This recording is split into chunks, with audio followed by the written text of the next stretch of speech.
Esporte Terê. Esporte Terê FM. Vamos com as informações do esporte. Nosso querido amigo Felipe Abreu sofreu uma lesão, né, cara? Vida de atleta, semana daqui a pouquinho o cara tá de volta. E a gente segue aqui com as informações do mundo da bola. Para começar, vamos falar do Flamengo, que voltou da Argentina com um ponto após empatar em 1-1 nesta quarta com o Central Córdoba, em jogo válido pela quarta rodada da fase de grupos da Libertadores. O técnico Felipe Luiz lamentou a oscilação do time na partida. Ele falou que o cansaço também contou bastante.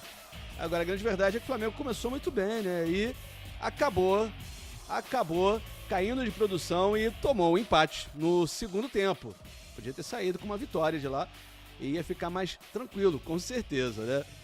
Bom, o Flamengo ocupa a terceira posição do Grupo C, tem 5 pontos.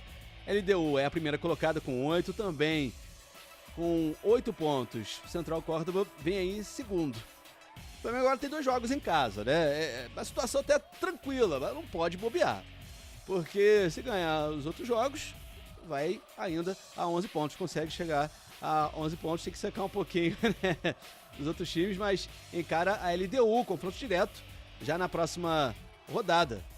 E o jogo, como eu falei, no Maracanã, então vencendo, vai ficar um pouco mais tranquilo, mas realmente ontem acabou sendo um tropeço, porque o Central Córdoba é mais fraco, né? Apesar de ter conseguido ficar em primeiro um tempo no grupo, realmente a torcida esperava um pouquinho mais. O Flamengo caiu bastante de produção, isso está acontecendo bastante, né? Bom, e ontem, cara, o Flamengo ainda tomou um susto, alguns jogadores tomaram um susto. O Flamengo informou na manhã de hoje que alguns atletas do time sofreram tentativa de assalto após o desembarque do time no Rio de Janeiro, nesta madrugada. Pois é, o carro onde estava o goleiro Rossi foi alvo de 4 tiros. O carro dele é blindado e tudo, mas o susto é grande, né? Ninguém se feriu, apesar do susto, e o roubo acabou não sendo concretizado. O goleiro lamentou essa tentativa de assalto. Realmente é um susto pra todo mundo. Gente, vou te falar um negócio, né? Tá complicado morar no Rio, né? É um absurdo. Vamos falar agora do Vasco. E o Vasco? O Vasco sofreu uma goleada histórica para o Puerto Cabello. Perdeu por 4-1 nesta quarta-feira na Venezuela, pela quarta rodada aí da Sul-Americana. O resultado complicou bastante a vida do time carioca na briga aí pela liderança e também pela classificação para a próxima fase da competição. Após essa dura derrota, o técnico interino Felipe concedeu entrevista coletiva e resumiu o jogo como algo para se esquecer. E apontou os erros individuais e a falta de atitude para justificar o resultado negativo.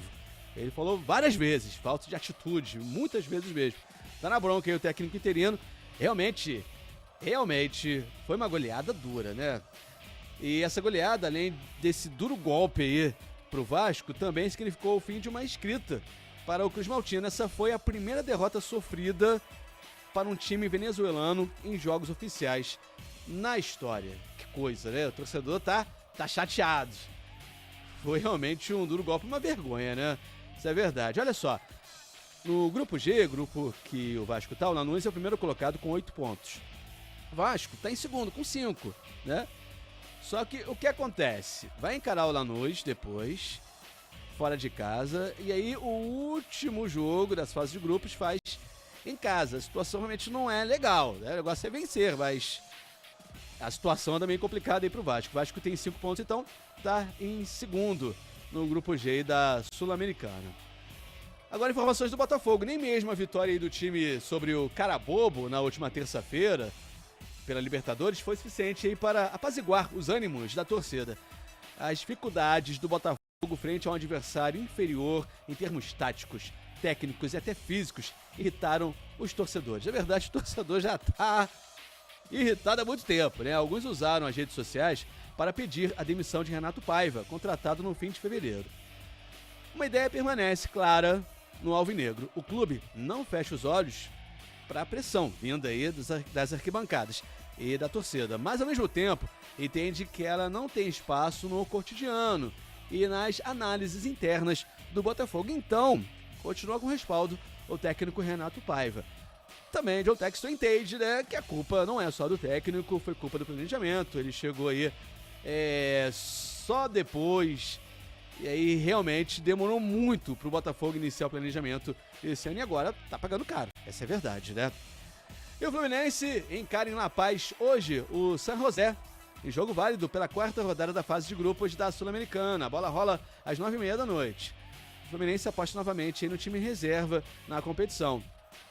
O técnico vai ser Alexandre Mendes, auxiliar, vai comandar hoje o time. E o Flu aí vai ter uma equipe inteiramente reserva, com o Cernem improvisado de centroavante. Vamos então para a escalação provável do Fluminense hoje. Vitor Eudes, Guga, Thiago Santos, Manuel e René, Bernal, Hércules e Liscano, além de La Vega, Paulo Baia e Serna.